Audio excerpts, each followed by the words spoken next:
Hi, my name is Jessica, and today I'm going to be taking vital signs on my patient. So first thing I'm going to do is walk into the room and introduce myself, saying my name is Jessica. I'm going to be taking your vitals today. I will perform hand hygiene, and then I'll ask the patient to identify her. So what is your name and date of birth? Jason, 3/20/96. Perfect. So after I wash my hands, I'll go ahead and put on my gloves.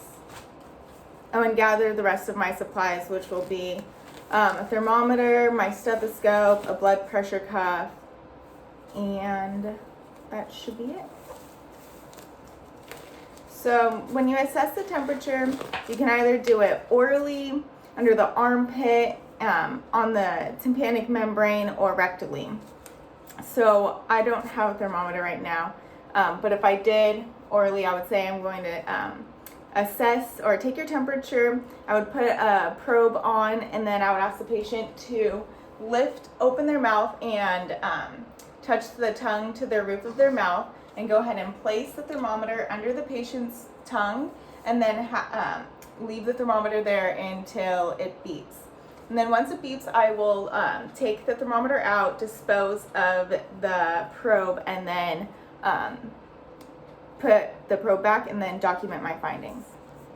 So for blood pressure, I will explain the procedure to the patient, saying that I'm going to be taking their blood pressure.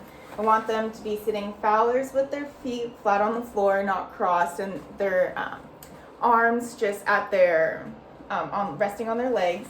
I'm going to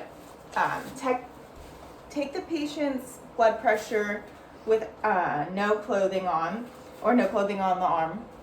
And so I'm first going to apply the blood pressure cuff and assess for brachial pulse.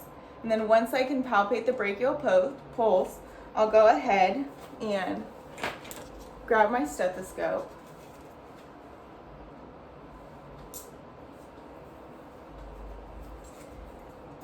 and palpate for a radial pulse, and inflate the cuff until I can no longer feel a radial pulse. And once I can no longer feel the radial pulse, I will continue to inflate the cuff about 30 millimeters of mercury more. And then once I do that, I can go ahead and auscultate for a blood pressure by slowly deflating the cuff.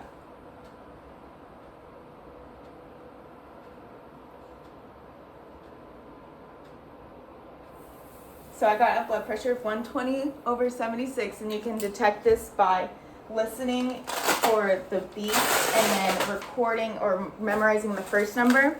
And then, so that'll be your systolic value, and then your diastolic value will be the one when the heartbeat goes away. So after I'm done putting all my supplies away, I will go ahead and document my patient's blood pressure. And then, so now I'll be assessing for a radial pulse. I will tell the patient that I will just be checking their pulse on their wrist. And so what I'll do is I'll palpate with 2 fingers lightly so I don't occlude the vein. And then I will assess the rate, rhythm, and quality. I will palpate for about 60 seconds. And then at the end, I will go ahead and document all my findings. You can also do this for the brachial pulse, the carotid, the popliteal, the pedal pulse, any pulse spot. Next, I will be assessing for respirations. So I'm going to be doing this while I'm palpating a pulse, because I don't want my patient to know that I am counting the respirations, because it can change their respiratory rate. But when I do assess the radial pulse, I can just look at the patient's chest rise and fall. I can observe for rate, rhythm, and depth, and to make sure everything, the chest rise is symmetrical. Once I'm done,